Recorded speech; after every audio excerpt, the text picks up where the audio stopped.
अगर किसी वीडियो के टॉपिक में डाउट है तो उसे भी कमेंट बॉक्स में जरूर लिखिएगा स्टूडेंट्स। जल्दी से आप एक बार चैनल को फिर से अगर सब्सक्राइब नहीं किया है तो प्लीज और प्लीज सब्सक्राइब कर दे चैनल को। स्टूडेंट्स तो स्टार्ट करते हैं टॉपिक गुरुत्वाकर्षण बल। गुरुत्वाकर्षण बल, ये सबको पता होगा कि गुरुत्वाकर्षण बल क्या है। गुरुत्वाकर्षण में बेसिक चीजें हम 8 से पढ़ते आ रहे हैं, तो इसको डिफिनेशन में आप सबको लिखवा देता हूं। ये समझ जाइए कि जो सूर्य के चारों ओर जो ग्रहों की गति होती है किसके कारण पॉसिबल है, गुरुत्वाकर्षण बल के कारण। और पृथ्वी का चक्कर कौन लगाता है, सूर्य का चक्कर कौन लगाता है, पृथ्वी, और पृथ्वी की चक्कर चंद्रमा। ये भी किसके कारण पॉसिबल है, तो गुरुत्वाकर्षण बल के कारण। तो डिफिनेशन आप लोग को लिखवा देता हूं, नोट कर लीजिए, नोट्स बना लीजिए कि संसार के किन्हीं दो वस्तुओं के बीच, संसार के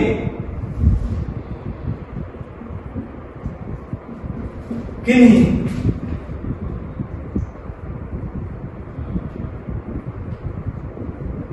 दो वस्तुओं के बीच लगने वाले, संसार के किन्हीं दो वस्तुओं के बीच का मतलब क्या कि यहां ऑब्जेक्ट की बात हो रही है किनके बीच में, जो दो ऑब्जेक्ट है जैसे कि सूर्य, चंद्रमा, मून, इन सब के बीच में जो अट्रैक्शन फोर्स होता है उसे ही हम क्या बोलते हैं, गुरुत्वाकर्षण बल। संसार के किन्हीं दो वस्तुओं के बीच लगने वाले आकर्षण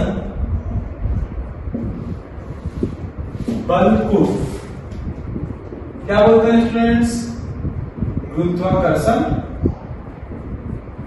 बल कहते हैं। उसे हम क्या बोलते हैं, ग्रेविटेशन फोर्स बोलते हैं। एग्जांपल आपको बोल दूं, सूर्य के चारों ओर ग्रहों की गति। एग्जांपल में स्टूडेंट्स लिख लीजिएगा, जैसे सूर्य के चारों ओर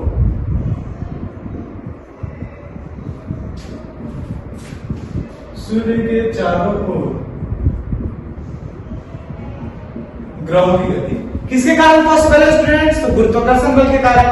क्योंकि अगर गुरुत्वाकर्षण बल नहीं होता तो इनके कारण ये जो घूम रहे हैं ना सारे मतलब एक फोर्स के द्वारा, एक अट्रैक्शन फोर्स के द्वारा ये इनका चक्कर लगाते रहते हैं। साथ ही आपको एक दूसरा एग्जांपल दे दूं तो वो हो जाएगा आपका पृथ्वी के चारों ओर चंद्रमा की गति।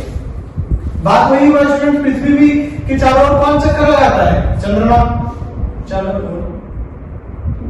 चंद्रमा की गति।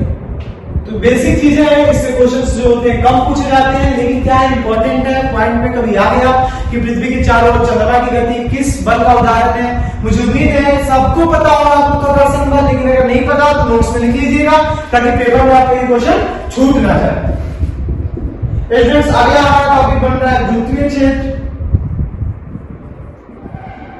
गुरुत्वीय क्षेत्र, इसको हम बोलते हैं ग्रेविटेशनल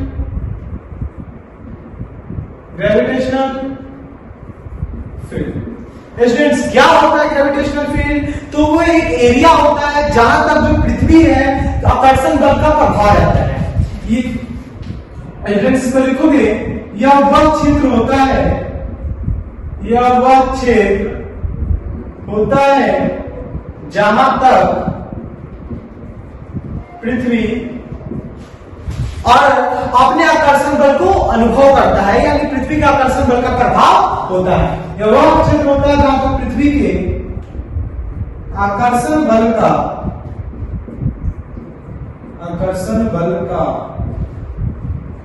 प्रभाव होता है।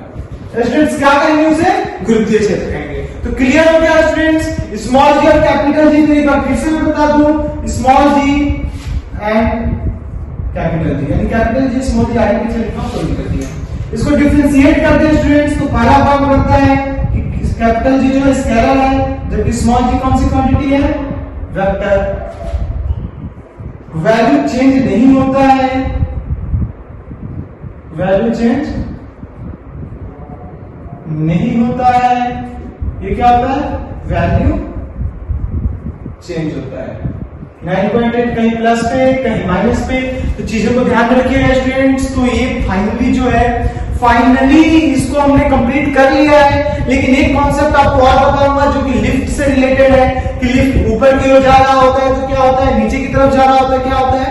सबसे पहले अगर आपने स्क्रीनशॉट नहीं लिया तो सबसे पहले इसका स्क्रीनशॉट लिया स्टूडेंट्स, गुरुत्वाकर्षण बल, गुरुत्वीय क्षेत्र और कैपिटल जी और स्मॉल जी को। जल्दी से इसको नोट कर लीजिए। अब हम बात करते हैं कि लिफ्ट के कॉन्सेप्ट से कैसे क्वेश्चंस पेपर में पूछे जाते हैं।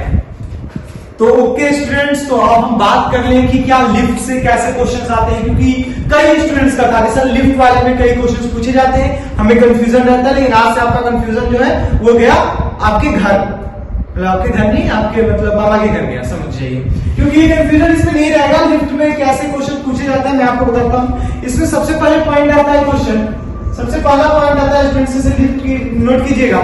जब लिफ्ट ऊपर की ओर जा रही होती है, जब लिफ्ट ऊपर की ओर गति करती है, ऊपर की ओर गति करती है, तो उसमें बैठे व्यक्ति का भार, उसमें बैठे व्यक्ति का भार, आप देखिएगा स्टूडेंट्स, जल्दी से जिसको पता हो कमेंट बॉक्स में लिख दीजिए, बाकी मैं आपको बताता हूं। जब लिफ्ट ऊपर की ओर जा रही होती है, क्वेश्चन कैसे आता है कि जब लिफ्ट ऊपर की ओर गति करती है तो उसमें जो व्यक्ति बैठा हुआ होता है या जो व्यक्ति खड़ा हुआ होता है, बैठे कि नहीं, जनरली लोग खड़े ही होते हैं, लिफ्ट में बैठता कौन है, तो लिफ्ट जब ऊपर की ओर गति कर रही होती है तो उसमें खड़े व्यक्ति या बैठे व्यक्ति का जो भार होता है, व्यक्ति का भार जो होता है कितना होता है, 2 गुना, अधिक, कम, या वस्तु जितने का है उतने का ही उसका वेट होगा। समझ रहे हो आप? कहने का मतलब कि जो वस्तु है या जो ऑब्जेक्ट है, यहाँ इंसान को भी एक ऑब्जेक्ट के सेंस में हम ले रहे हैं, तो जो ऑब्जेक्ट होगा उसका वजन ऑब्जेक्ट से ज्यादा होगा या वजन कम होगा या फिर वो जितने केजी का होगा उतना ही होगा। तो देखो, जब ऊपर की ओर जा रही होती है तो वजन जो होता है, बैठे व्यक्ति का भार जो होता है अधिक प्रतीत होता है। कैसा प्रतीत होता है? अधिक प्रतीत होता है।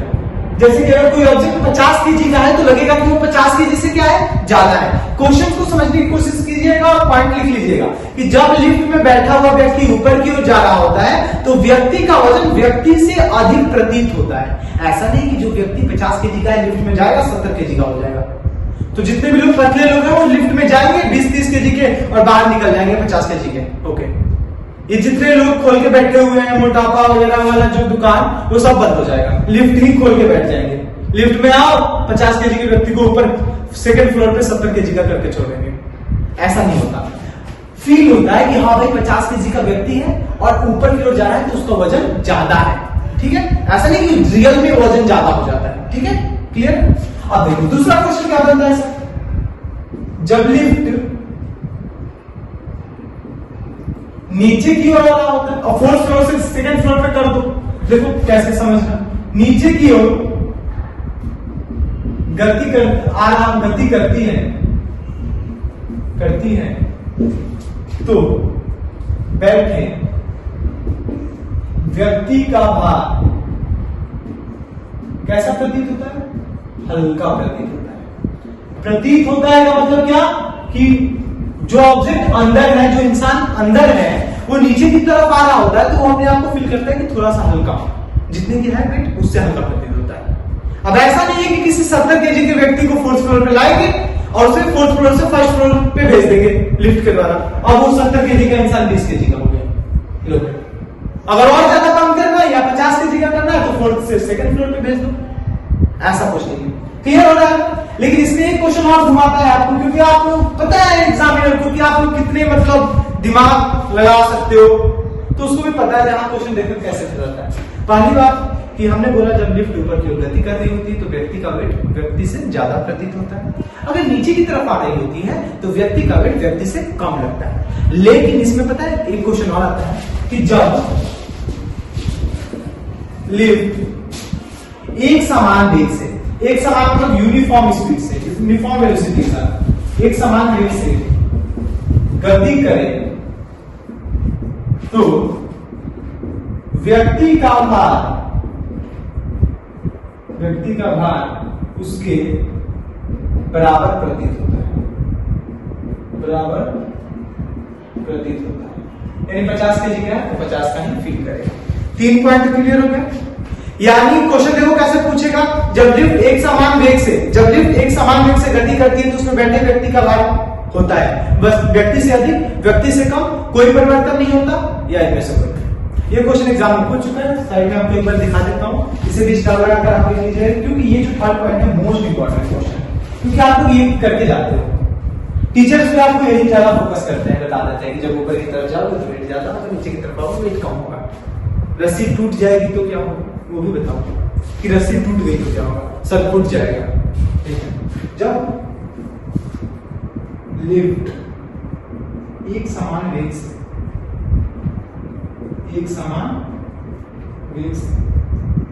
गति करती है तो बैठे व्यक्ति का भार होता है, पहला ऑप्शन व्यक्ति का भार प्रतीत होता है, प्रतीत मतलब फील होता है कि हाँ भाई ज्यादा है, व्यक्ति से अधिक, व्यक्ति के भार से कम, के भार से कम,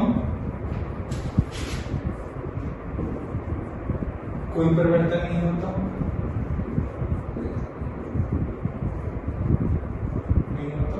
ये ऑप्शन डी सभी।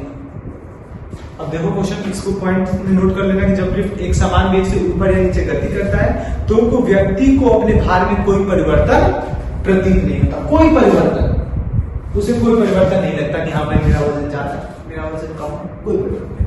लेकिन अगर यहाँ पे कहानी बदल होता है, एक समान यूनिफॉर्म वेलोसिटी, यूनिफॉर्म वेलोसिटी क्या होता है, पीछे के वीडियोस में हमने आपको बता रखा है, आर्मी जीडी का पूरा टोटल वीडियोस जो है सफल एकेडमी के यूट्यूब चैनल पे आपको मिल जाएंगे। कहानी की शुरुआत कहां से हो रही है, यूनिट एंड मेजरमेंट से, एक एक करके आप देखते आएंगे तो एक एक टॉपिक्स क्लियर होते जाएंगे। ठीक है, तो इससे आपने अगर नोट नहीं किया है तो जल्दी से नोट कर लें स्टूडेंट्स। ठीक है, और चैनल को सब्सक्राइब कर दें, और सब्सक्राइब अभी कर दें, तभी मैं यहाँ से हटूंगा, लिखने नहीं दूंगा आपको जब तक आप नहीं हटिए, सब्सक्राइब कीजिएगा। तो एक बार अपने स्टूडेंट्स जितने भी दोस्त हैं उनके बीच में शेयर भी कर दें। तो फाइनली हमने कंप्लीट कर दिया है ग्रेविटेशन का फुल वीडियो, आप सबके लिए मैं लेकर भी आऊंगा, जिसमें हम केवल ऑब्जेक्टिव के बारे में बात करेंगे, यानी हम केवल कॉन्सेप्ट आपको नहीं बताएंगे, साथ ही साथ आपकी पूरी जो प्रिपरेशन है तब तक हम आपके साथ लगे रहेंगे जब तक आपकी एग्जाम है। जब तक आपके एग्जाम नहीं हो जाते तब तक हमारी जो टीम है आपके ऊपर वर्क करते रहेंगे। बस आप थोड़ा हमें सपोर्ट कीजिए ताकि हम आपके लिए और बेस्ट क्वालिटी कंटेंट फ्री में YouTube के जरिए प्रोवाइड कर सकें। तो okay students, thank you so much, मिलते हैं अगले वीडियो में। जय हिंद, जय भारत।